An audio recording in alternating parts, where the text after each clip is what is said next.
I had the first all hip hop mix show in West Virginia history called the Hip Hop Assault, which is really kind of a derivative of 107.5's legendary Mr. Magic's Rap Attack. Lou Tucker, he used to own Park 112. I was his resident DJ in Harlem.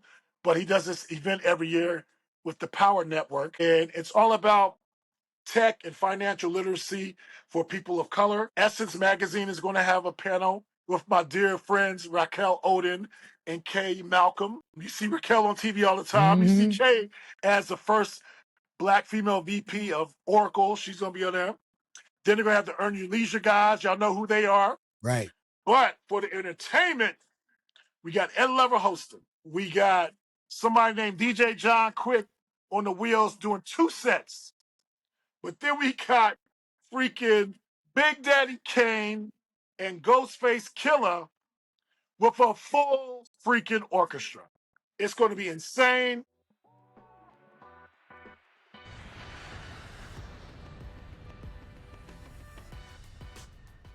Welcome to Prepare For Takeoff. I'm the creator and host, Terry L. Cyrus. We're the podcast dedicated to amplifying Black excellence. Every week, we sit down with a proven professional or rising entrepreneur. This week, I got my homeboy in the building doing his thing crazy out here in these streets. We have 94.7 The Block's very own, the superhero, DJ John Quick. Team, what's up? What up? What's good? What's good? What up, everybody? First off, please allow me to give you your flowers, much deserved. For all the viewers and listeners, y'all got to understand how far me and Quick go back. Quick was my first supporter ever in life. Quick came to my T-ball games. You know what I'm saying? So for the people that don't know, T-ball, you're 5. And he's been supporting me from 5 to this very day. But I will say, there was one time where I didn't get invited to the pickup game, if you will, when they had their breakdance crew, the Sex Force. They didn't pick me. You stupid.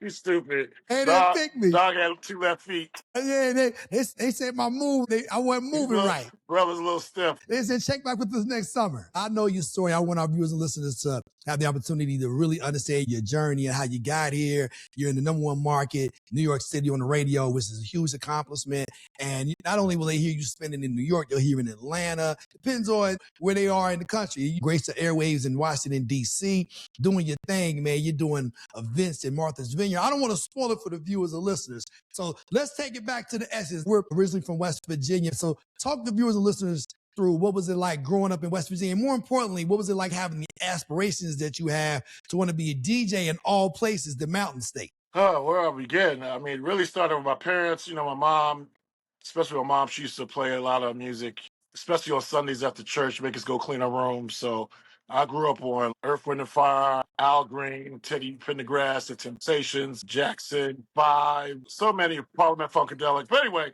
I would listen to the show called Black Beat. It was the only Black radio show in West Virginia at the time, and they gave us 2 hours on a Sunday. And I remember the DJ, his name was Stu Wynn. He was from Beckley, West Virginia, which is a smaller town from where I'm from. Anyway, long story short, I was 14 years old, and he said he was going to be DJing at a spot like a block away from me. Really not even a block. I had to walk through a neighbor's yard across the Shawnee Community Center, and the spot, it was called the Chew Chat Inn. Right. Yeah. And I knew he was going to be there, so I said, I'm going to go there, because I couldn't understand. You have to remember, this is the early 80s. So he was blending music together.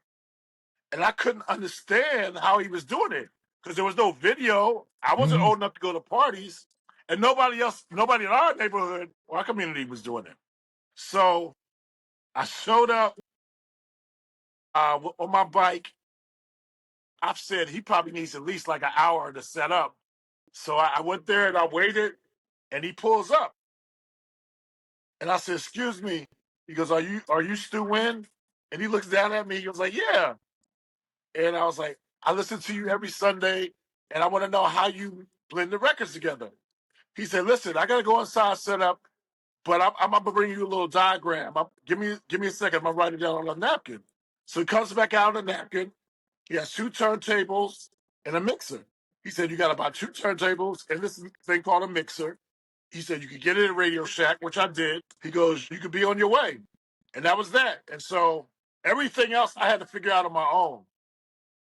And as a DJ, that means figuring out how to match beats up. That meant figuring out how to scratch. I had a little help with that though. But the blending part, which is the hardest part, I learned that on my own. It was crazy. And I DJ'd in my room with a few of my homeboys, probably like over a year. And one day I was at school. We went to school next to an HBCU, your alma mater, West Virginia State College at the time. Now it's West Virginia State University. But anyway, there was a Alpha who was my student teacher. So one Friday, I brought my stuff in to show my classmates everything what I've been doing. And the student teacher was amazed. Now, by then, I'm 15 years old. And he goes, yo, he said, man, you should be doing college parties. I was like, word? He's like, yeah. He goes, man, I could get you a college party. He said, they can pay you $150. I'm laughing. I'm not laughing. I'm laughing now. But at the time, as a 15-year-old boy in the mid 80s, I felt like that was a lot of money. Absolutely. So he said, give me until Monday, because it was a Friday. Give me until Monday. I'm going to have a gig for you. He comes back on Monday. He goes, yo, you're going to be DJ for this sorority named Delta Sigma Theta. It's all women, because, I'm 15. I don't know what the hell's going on. Whatever. So I said, all right. So I'm not old enough to drive. So my mom brings me down with, I didn't have like PA speakers. I had, back in the day, it was a thing where we had them big ass stereo speakers in our homes, right? Like consoles. Right. So me and a couple of my boys, we just put our stuff together, hooked on the speakers. We had like 6 speakers sitting on the table, and the little student union probably held about 300 people, and we killed it. And it ended up being like a lot of the fraternity sorority started hiring me. Now, there was another really dope DJ in the yard. Big up to my boy, Sherman Wing, a.k.a. DJ Swing. He took me under the wing because he came to one of my parties. He goes, how come you don't scratch? I said, I really don't know how, because every time I try to scratch, the record, like, ooh. He goes, oh, you need a slip mat under your record. I didn't know that. So he took me under the wing, kind of taught me the essence of scratching, and then, I took it out from there, and I got on a little battle circuit in West Virginia, because by that time, other DJs start popping up.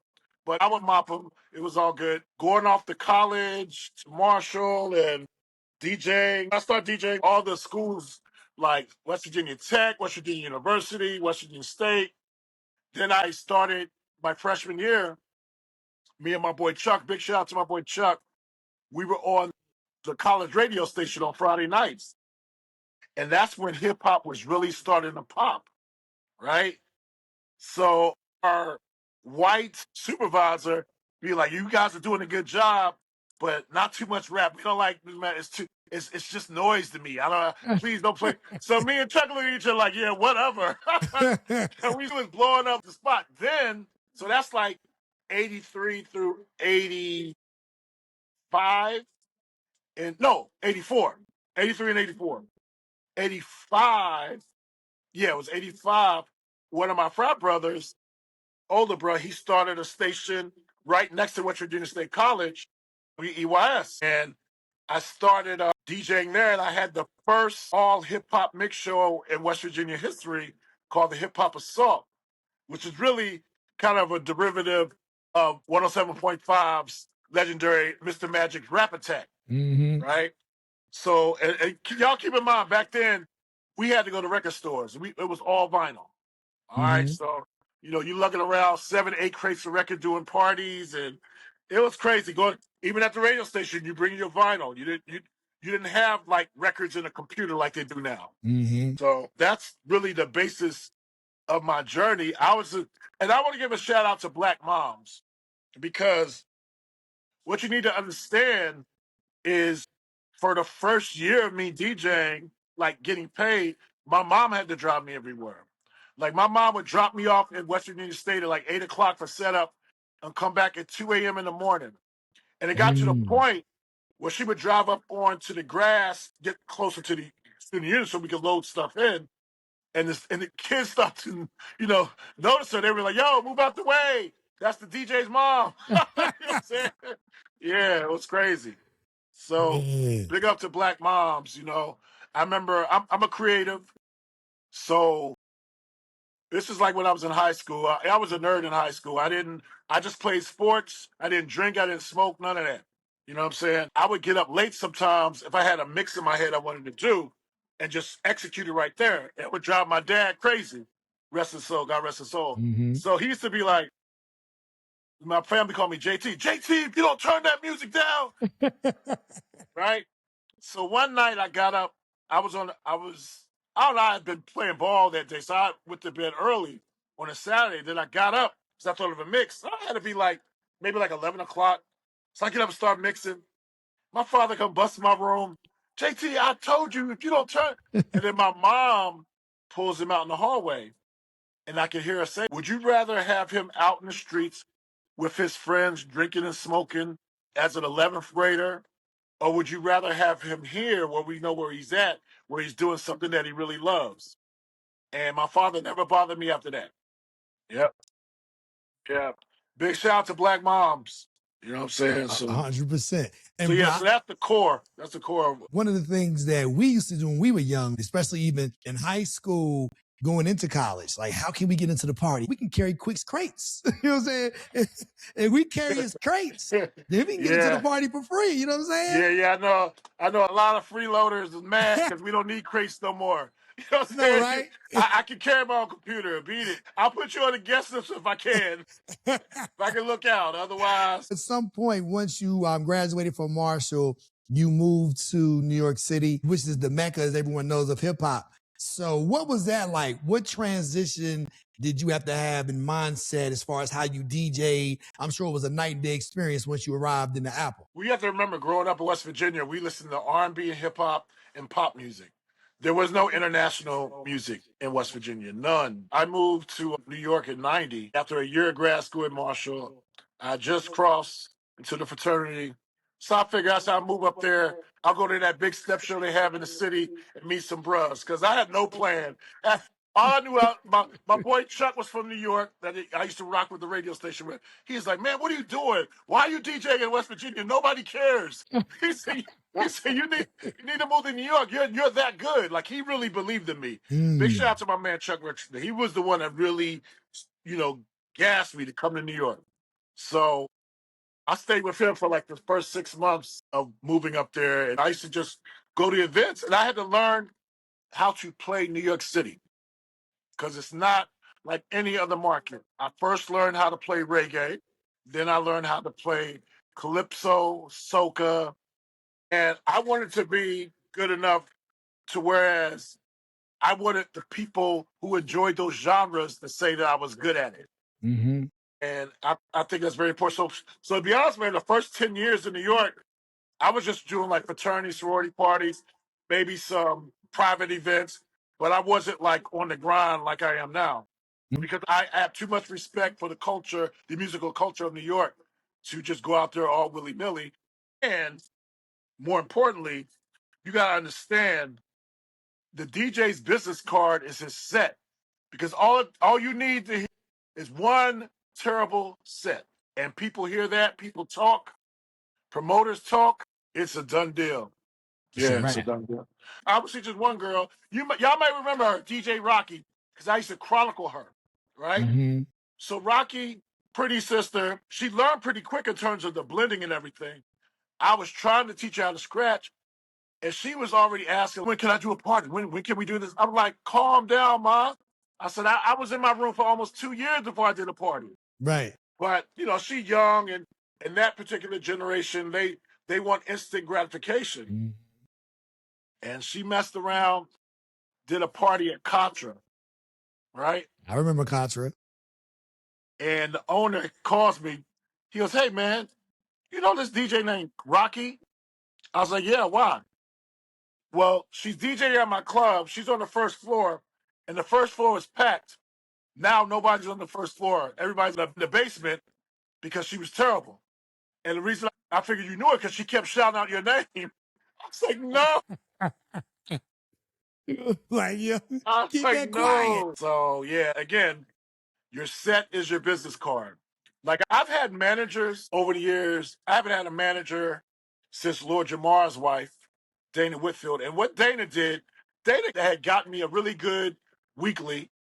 Ironically, with the guy who's hired me to DJ at Carnegie Hall, but he used to have a steakhouse in Harlem, Park 112. So she got me that. But the biggest thing she did, she gave me the advice. She said, John, you're a great DJ, but you're not playing in the right rooms. You need to be in the right rooms. And what she meant by that is I need to be in rooms with people who have power to sign checks, to green light stuff. You know what I'm saying? And she was right. So I haven't had a manager in about 8 or 9 years. And it's all because I've been able to play in the right rooms. People talk to people. Thank God I know a lot of powerful people in the Black community, and they co-sign me. So that's how that works. I know how big of a deal it is to be on New York radio. And you've been on New York radio for some years now. That's a whole story in itself, dog. Yeah. That's crazy. So I want you to unpack that for the viewers and listeners. So going back to Contra, I'm DJing one night, and this is going to be a theme to our conversation. Play the same way whether you would play for 15 people, 1,500 people, 15,000. So I played for all above. All right? Play the same way because you never know who's listening. So I'm rocking out at Contra after work set. This guy comes up to the booth. He goes, you look familiar. I'm not sure where I know you from, but you are rocking. He goes, are you on the radio anywhere? I was like, nah. He said, take my info. You need to be on the radio. He goes, I'm the production manager at WBLS. His name's Chris Mercado, right? So I got Chris's info, which led to me submitting a mixed demo. He said, hey, you're a Q. My boss's boss is a Q. So that's when I met Mr. Dion Livingston. So I spoke to Dion, and Dion said, let me keep it real with you, John. He goes, I could go in there and step on some toes and demand that you be on the air, but I don't want to do that because I feel like your work speaks for itself. Now, keep in mind, by then, I've done a few celebrity parties. I got hooked up with Athletes for Charity, and basically, I ended up doing a lot of New York job parties. Like I did O.C.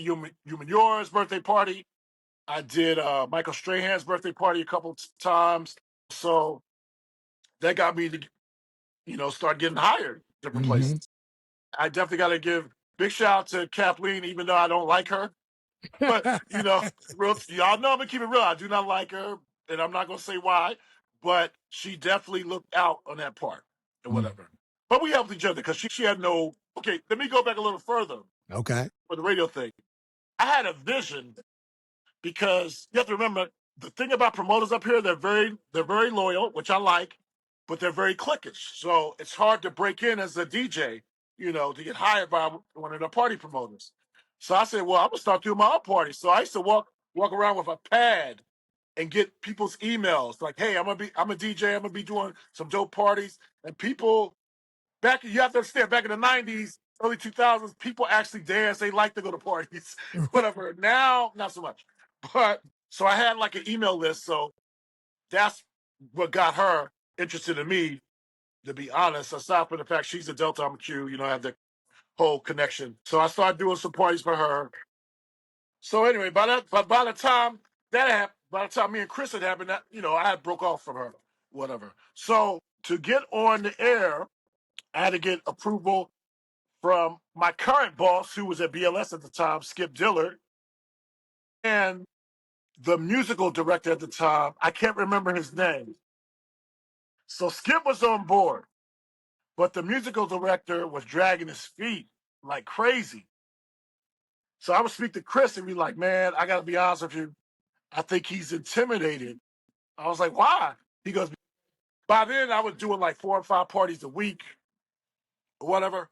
So I guess maybe he thought, I was coming to take his. I don't know. I don't know what he thought. Because at the end of the day, me doing events in the street has nothing to do with you being on the radio. Because not only was a music director, he had his own mix show. Mm-hmm. So it was going on for almost a year, and then I didn't know anybody at Kiss FM at the time except my boy Jay Mixon Dixon, who's actually my radio mentor. Big shout out to him. I couldn't get on Kiss because they had all the legends, and as much as Jay wanted me to be on the radio, he was like, "Yo, I can't justify bringing you on because I would have to take somebody out." So I respected that. But he would plug me into different stuff all the time. I remember one time when Don Cornelius and Whitney Houston passed away, he called me to come to Harlem, State Plaza building, in the middle of the winter, and we DJ'd a tribute that same weekend when they passed away. So that was the first time I ever DJ'd in a winter coat and gloves. It was crazy, but it was worth it. I will never forget that. Yeah. But Jay, to this day, he's still my guy. But anyway, so getting back to the radio story, I would say almost a year passed, and then Kiss FM was going off the air. So I'm thinking to myself, damn, I'm not going to get on because all those amazing DJs on Kiss are just going to go right over to WBLS. Mm-hmm. Yo, I'll never forget. Kiss went off the air on a Sunday, and I remember, and it got replaced with ESPN Radio. Because I remember Stephen A. Smith going on. And one thing I did respect about him, he opened up ESPN Radio, but for the first half hour, he talked about Kiss FM and how important it was to him growing up. He's naming all the DJs. So that was kind of dope. But anyway, something like, damn, there goes my radio stuff. So here's the crazy thing and how God works. Kiss FM went off the air on Sunday. Monday, I got the call from WBLS. Wow. True story. That's crazy. And they was just like, hey, you want to get down on our Memorial Day weekend mix? I was like, hell yeah. So I'll never forget. I wasn't there. I just turned in the mix. Deja Vu was on the air. And I remember driving, and she said, oh, we got a new guy on the block. And I'm telling you, I heard he's really dope. Superhero DJ John Quick. I ain't gonna front, man. I pulled over and I shed a tear because that literally was like a dream come true. I remember you telling me you was going to be on the radio in New York when you were still living in West Virginia. So you talking about manifestation. You said, man, I'm going to go to New York and I'm going to be on the radio. And you stayed with it, man. A lot of times people, they have a dream, but they allow the naysayers to distract them. Yo, one of my homeboys tell me, don't lie, man, this brother's from West Virginia. Matter of fact, you might know him. He's from Rand, where Randy Moss is from. Brian Dickerson. Brian Dickerson's like, man, quick, man, if it don't work out in another year, you should just move on back, man. I was like, never. Never. Maybe when I retire.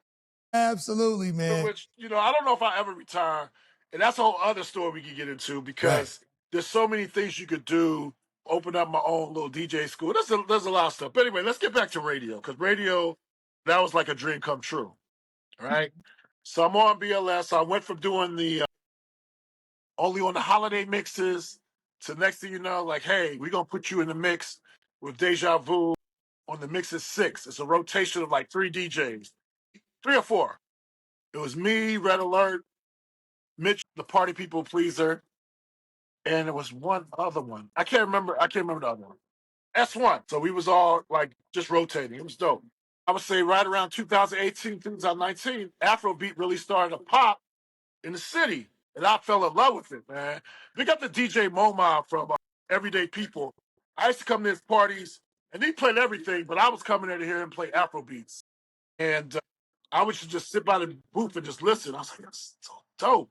And so it really started popping off when Davido came out with If and Fall, those 2 records in particular. And my girl Yemi Alade dropped Johnny, which I tease her to this day. It's really about me, but she won't admit it. You know what I'm saying? But anyway, I went to Hot 97. I had an idea for an Afrobeat mix show. And I'll never forget, P.O. Farrow, the PD there at the time, said he wasn't sure if Afrobeat had enough music, had enough hits to have its own show. I'm like, P.O., I said, we're talking about an entire continent. You got shows on your radio show that deals with a few islands. Like, what are you talking? So what I did was I left him about 100 Afrobeat songs in a folder. I sent it to him. So he was going to have his musical director at the time, I think it was TT, check him out. And I know TT loved Afrobeat. And then he was saying that he was going to talk to DJ Enough, who was over the mix shows on Hot 97. Long story short, I never heard back from him. And so Chris Mercado, who's still at the station, he goes, bro, we should just do it at BLS. And the only reason I went to Hot 97 at the time, because I knew their demographic was a little bit younger. So I figured they may receive it a little quicker than the BLS did. But I was actually wrong. Skip gave us an okay. Big up Skip for taking a chance on us. We started out at 2 a.m. in the morning. Me, a young lady named Sana, and Chris Mercado. And we rocked that out for about a year. And then Skip was like, yo, we're getting a lot of good feedback on the show. We're going to put you on prime time at 11 o'clock. Guess when we debuted prime time at 11 o'clock? When? The day everything shut down. That Friday. COVID. Everything shut down. So you know a lot of people listen to radio mainly in their cars, right? So we couldn't get any accurate ratings until after things kind of started getting back to normal. That was March 20th, 2020. By the time July came around, we were starting to open things back up and everything. So get this.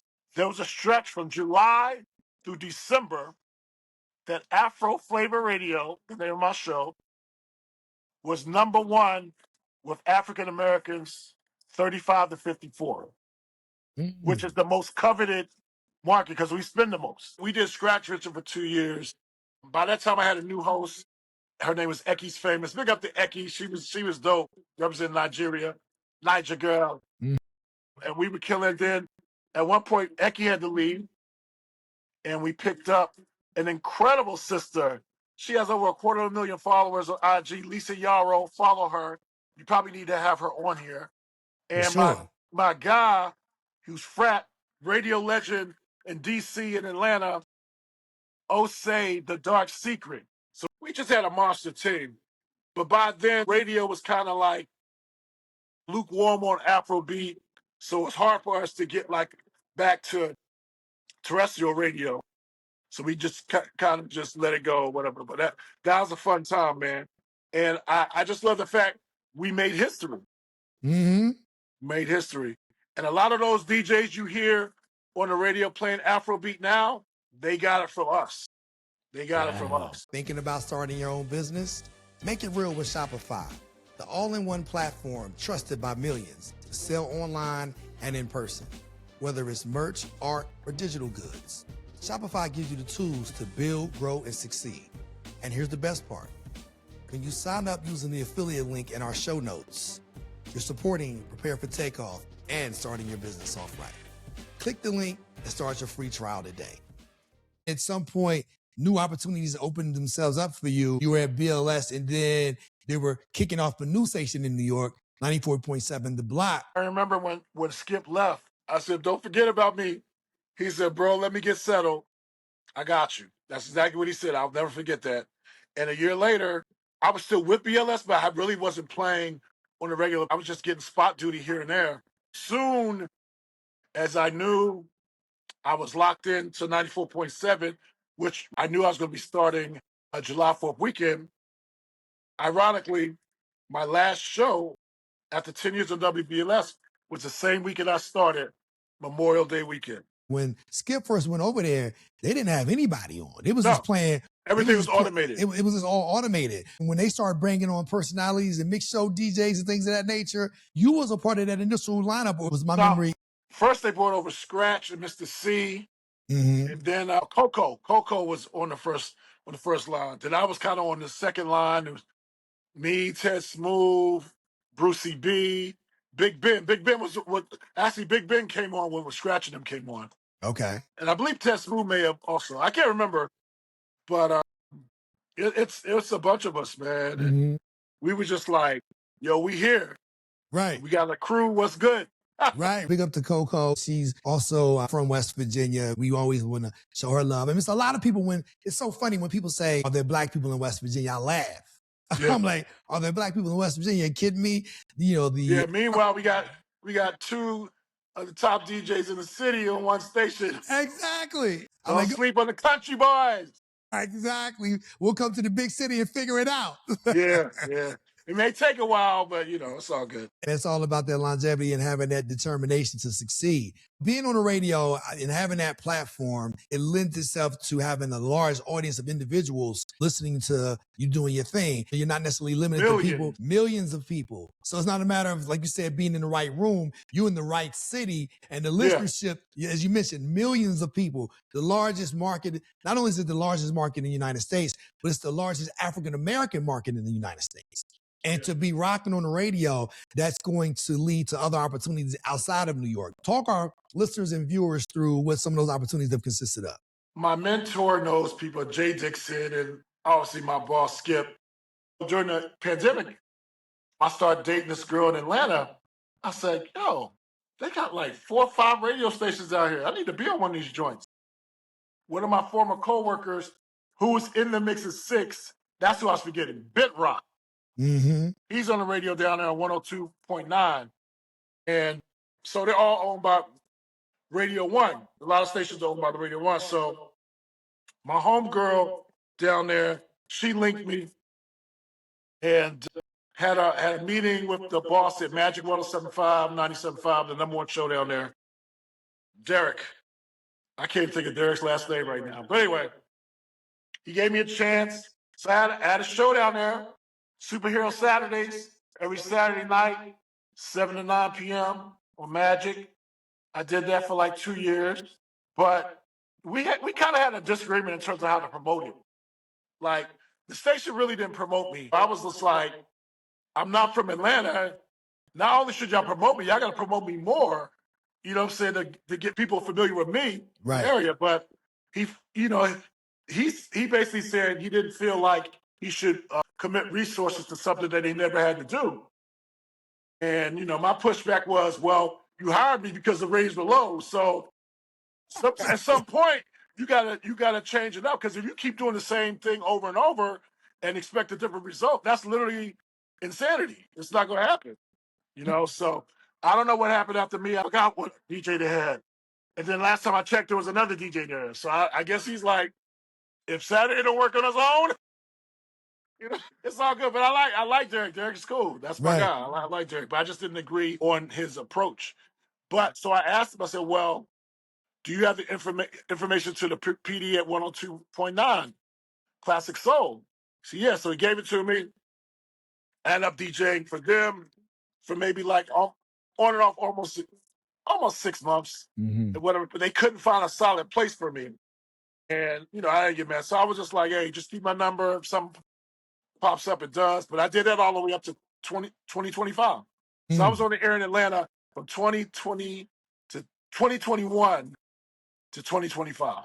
Yeah. So I was doing a lot of events down there because, I was on the radio down there. Whatever. But so yeah, it was another, and I've done spots at I did a spot set at Magic in the Baltimore, DC area. Right. I did that. I did a set in Birmingham, Alabama for New Year's Eve one year on some radio station down there. Big up to my sis, DJ Chocolate. She made that happen.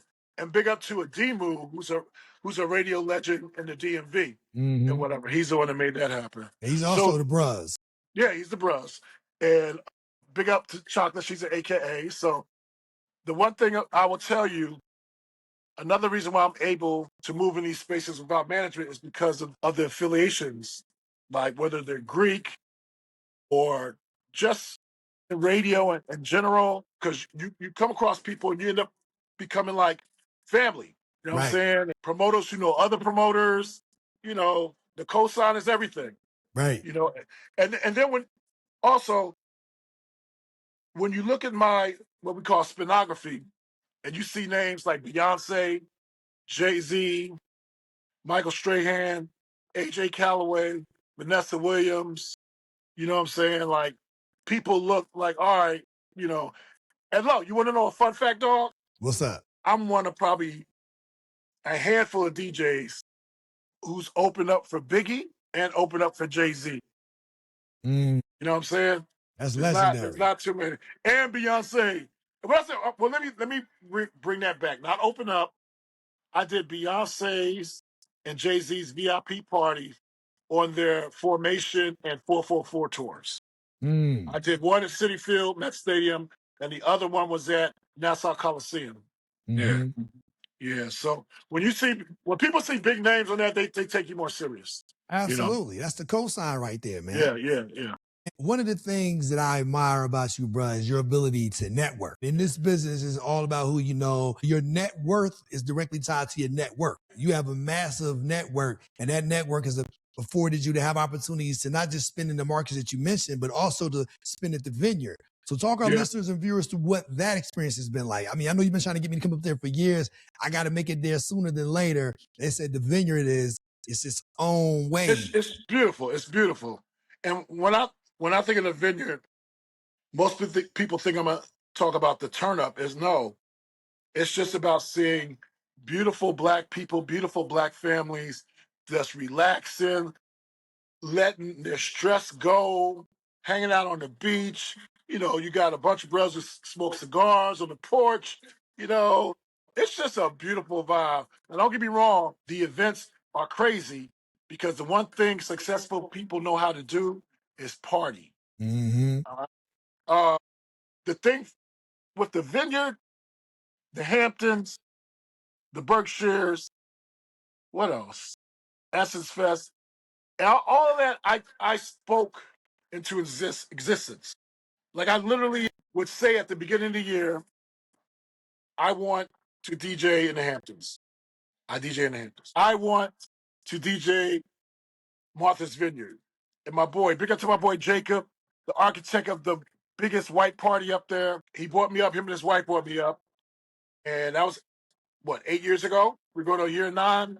It's amazing.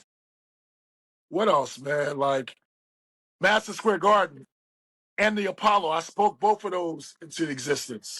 And I ended up doing the Apollo twice in like a 2-week span. It was crazy. Yeah. So I'm a strong believer of networking, and I'm a strong believer of speaking things into existence and, coming up with plans to make it happen. Right. You know? You have to be intentional, man. A lot of people, they say what they want to do, but they're not intentional about making it happen. You can't just talk about it, you got to be about it. You have to be intentional. You have to put yourself in the right rooms with the right people who can make the things you want to happen actually happen. And I've witnessed it up close and personal. I can recall you telling me all the things you were going to do, and everything that you told me you were going to do, you've done it. You've checked all of those boxes. And, I definitely admire that about you, bro. For me, that's living. Yeah. You know what I'm saying? You put a goal out there. You should have, I don't care how successful you are, you should always have goals. To me, that's the purpose of living. Right. To just keep accomplishing stuff and having fun while doing it. It's about the journey. It's about the journey. I agree, bro. You are doing your thing, as you mentioned, the names that you're able to run down and to just realize, where it started. It started at West Virginia State as a teenager, and now you're spinning for Jay-Z, Beyonce, Biggie. You're doing all of these different things that these are icons, not just in our community. These are global icons, global figures. And for the individuals to say, hey, we want him to do a set. We want him to do the Apollo, not just once, but twice in the same week. That's a testament of how people receive your gift that God has bestowed on you. You know, it's wild, bro. I still feel like I have a chip on my shoulder just because I'm from down south. I'm not from here. So I think that chip has served me well. It's kept me focused. Mm-hmm. I like feeling like I'm the underdog. You know what I mean? Right. Like, I know a kid from a town of 30,000 people is not supposed to be doing what I'm doing here in New York as a DJ. I know that. And I'm appreciative and I'm grateful for all of that. But I still have that chip. Like, I feel like I need to be doing more, or I could be doing more. Let me tell you this one memorable thing. I remember when I first was trying to get into the club scene here in New York, and these guys, MIH, What Up Shane, Keenan, You know what I'm saying? John Evan, they used to do this party called the Fashion Underground Party. And I just loved the way they marketed it. It was dope. They would have guest headline DJs every week. So one day I just showed up. I was like, look, I'll be your opening DJ. All you gotta do is pay me $100 a week, and I'll come in and open, and you can have whatever headliner. And it was like, bet. So we ended up being really cool. Those are my guys, you know. And what happened was the first week I did it, there was a Delta there, Jillian Joseph. And she looked up and she saw us the bros, and she told them, "Oh, you gotta keep him. You gotta keep him. He's really good. He's really good." And I'll be honest with you, dog, I'm not sure if she's ever even heard me before, but she knew I was the bros, and she had Right. met me once before, and I thank her for that. One night, I'm DJing and I'm opening up, and Tommy Hilfiger is DJing. Peter Parker is the headliner. He comes in. Now, mind you, bro, this back in the day still had vinyl. Serato, it just came out. He shows up with his Serato box. I said, "What's that?" He goes, "Man, this is about to change the game. It's about to change the game." So he tries hooking it in. He couldn't hook it in. He couldn't get it to work. So guess who had to do the whole party? You. Me. And I killed it, right? Get this. This blew my mind. At the end of the night, so mind you, the DJ booth is up in the air. So I could only have for so many crates up there. I would literally have to climb up with a crate down. Like, bruh, I was like, thank God I'm a strong mofo, bro.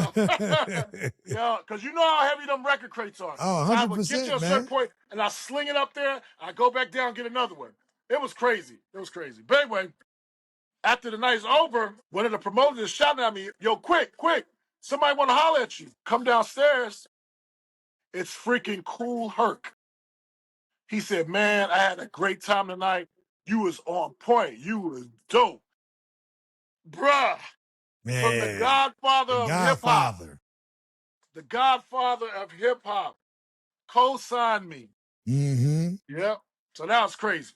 That was Man, crazy. that's huge, bro. Cool Herc. This is the man who made hip hop what it is. He's the Yeah, architect of hip hop exactly. as we know it. He's the architect. Yeah, he's the architect, man. Then another time, I'm DJing for one of the bruh's wife at the Press Lounge rooftop.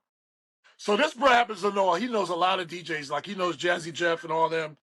So he's telling me like Grandmaster Flash is coming just to party with us. I bet. I said, just make sure you bring him up to the DJ booth. I want to meet him. I met him once before, but it was really dark, whatever. So this was about 3 years ago. So he comes up to the booth. I was like, "Yo, man, it's an honor to meet you, man. I'm DJ John." And before I could get out, he said, "I know who you are." I was like, "What?" Another pinch me Now, moment.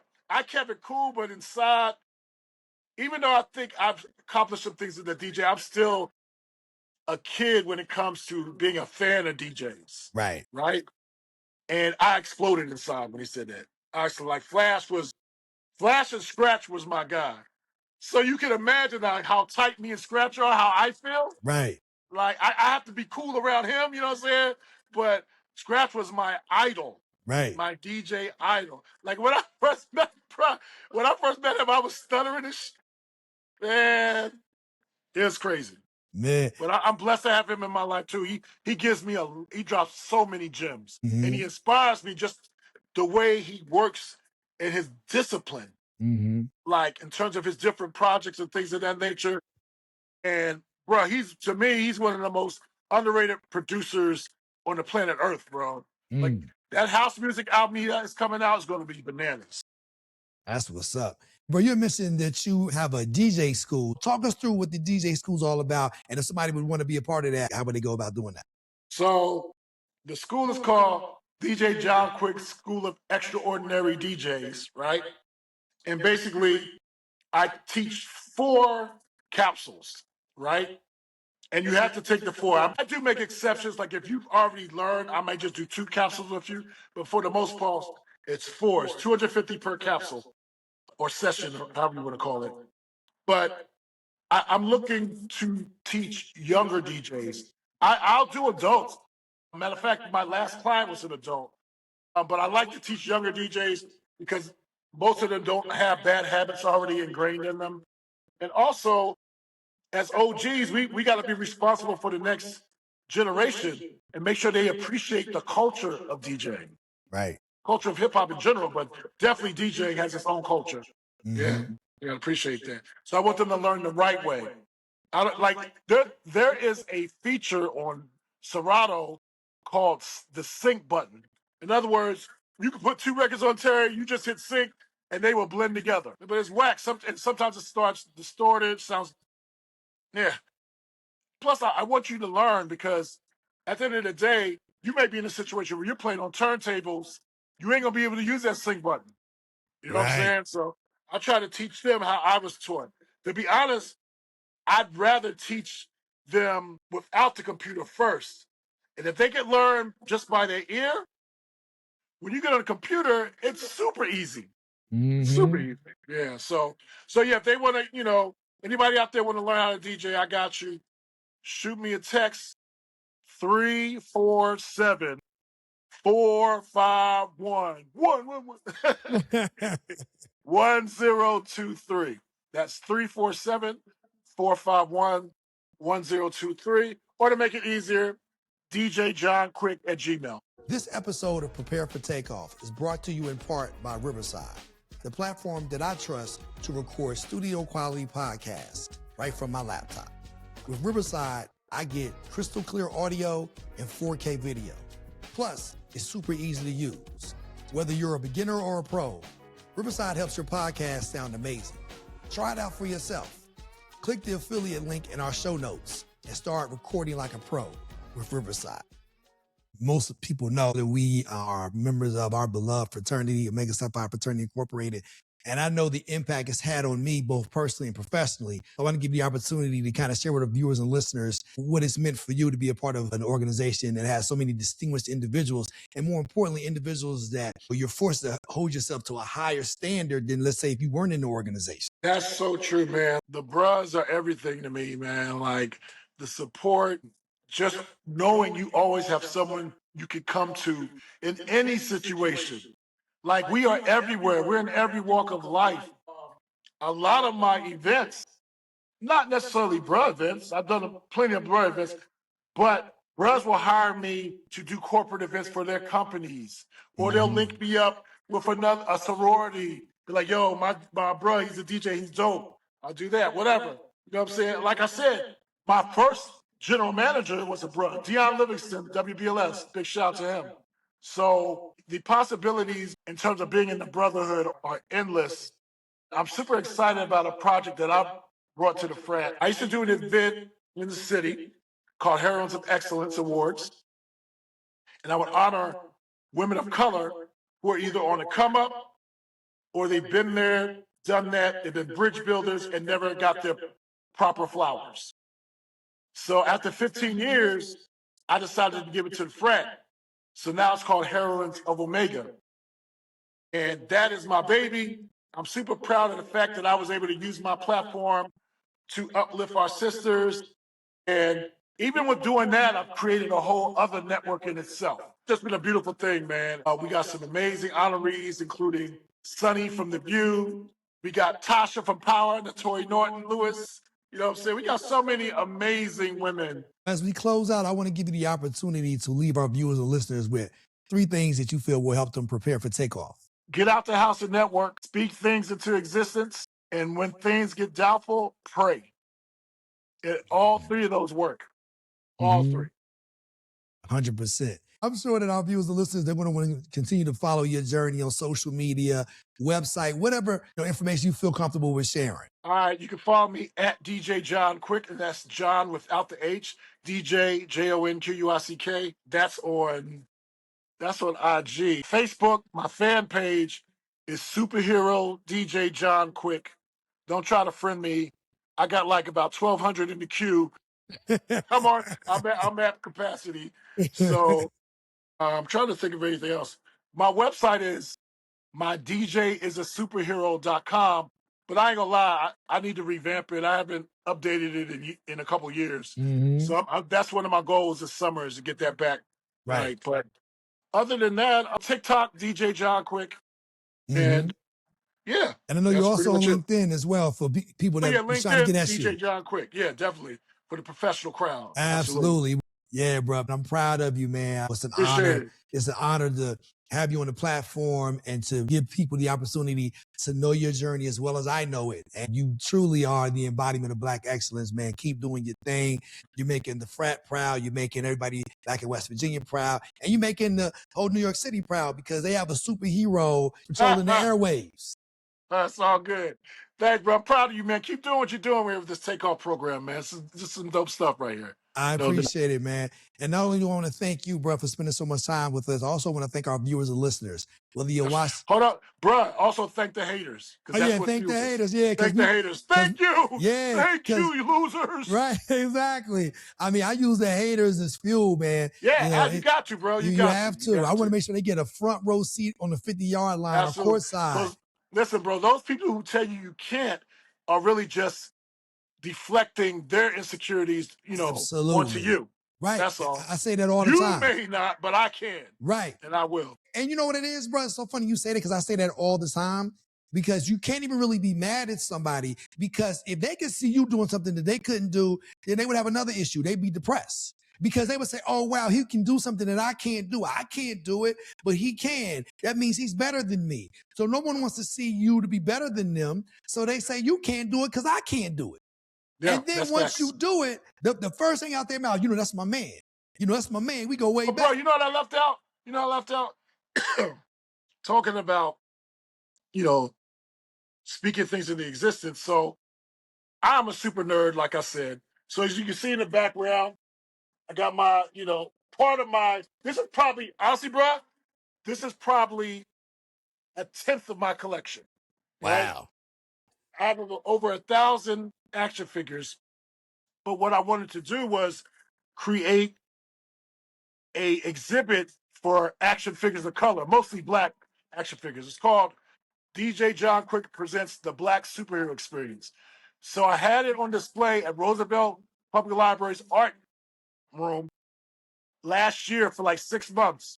So now I'm looking to get it in either the Schomburg, Brooklyn Children's Museum, or the Studio Museum of Harlem. Y'all hear me speaking that in existence, right? Mm-hmm. So look out for me. That's what I'm going to say. And also, I want to give you opportunity, because one of the things we didn't touch on as well is how you and me spending at Carnegie Hall for the Power Network. Yeah. So talk our viewers and listeners through that. So big up to my brother Lou Tucker. He used to own Park 112. I was his resident DJ in Harlem.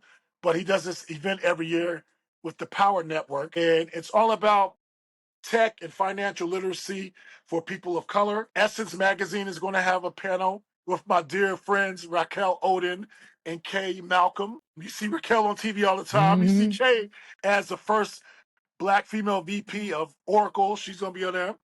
Then they're going to have the Earn Your Leisure guys. Y'all know who they are. Right. But for the entertainment, we got Ed Lover hosting. We got somebody named DJ John Quick on the wheels doing 2 sets. But then we got freaking Big Daddy Kane and Ghostface Killer with a full freaking orchestra. It's going to be insane. I went the first year when they had Busta Rhymes. That was bananas. Mm-hmm. Me too. So get your tickets. It's going to be insane. I promise you. Big up to my sis, Nikki Duncan Smith. She brought a whole row for her peeps. Big shout out to her. So it's going to be dope, man. And I'm going to do the after party at High Bar Rooftop because it's Juneteenth. We're going to turn up. That's what's up. You living the dream. You're my inspiration, bro, because I appreciate you. I know, because you and Chucky, y'all moved up here.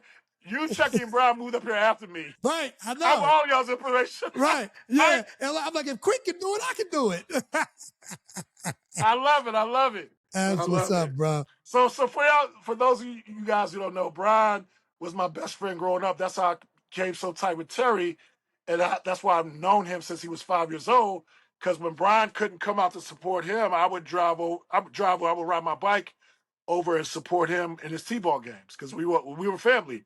Right. Like, let me tell y'all, we used to go up to Brian's house and we used to be scared to see if his dad was home, because if his dad was home, he would always put us to work.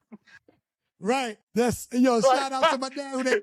Brian be like, yo, come up and play Madden. Is your dad home? Yeah, everybody would do it. You, Chuck would do it. Yeah, man. And he earned the nickname Sarge. He put everybody to work. Not only do I want to thank you, I want to thank our viewers and listeners, whether you're watching us on YouTube or you're watching us on Spotify, or whether you're listening to us on Amazon Music, Apple Podcasts, Audible, iHeart, or Pandora. As you know, every week we're going to continue to bring you proven professionals or rising entrepreneurs. And all of these conversations, just like this one, will help you prepare for takeoff. Yo, quick, thanks for joining us, Q.